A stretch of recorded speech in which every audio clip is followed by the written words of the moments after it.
পাঠানোর ইঙ্গিতও দেয়া হয়েছে আঙ্কারার পক্ষ থেকে। ভারত যদি তাদের আগ্রাসী মনোভাব থেকে সরে না আসে, তাহলে তুরস্ক পাকিস্তানের পক্ষে সব ধরনের পদক্ষেপ নেবে বলে জানিয়েছে। পাকিস্তানে ভারতের আক্রমণের আগে তুরস্কের 7টি যুদ্ধ সরঞ্জামবাহী বিমান অবতরণ করে ইসলামাবাদে, যে বিমানগুলোতে শক্তিশালী ক্ষেপণাস্ত্র আর বোমা ছিল বলে প্রচার করা হয়। যদিও তুরস্ক ক্ষেপণাস্ত্র পাঠানোর বিষয়টি অস্বীকার করেছে, তবে যুদ্ধ সরঞ্জাম পাঠানোর বিষয়ে কোনো নেতিবাচক মন্তব্য আসেনি আঙ্কারার পক্ষ থেকে।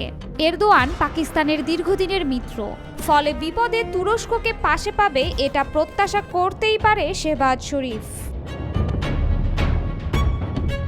ভারত পাকিস্তান উত্তেজনার মধ্যেই পাকিস্তানকে পূর্ণ সমর্থন জানালো তুরস্ক। কাশ্মীর ইস্যুতে আঞ্চলিক অস্থিরতা যখন তুঙ্গে, তখন ন্যাটো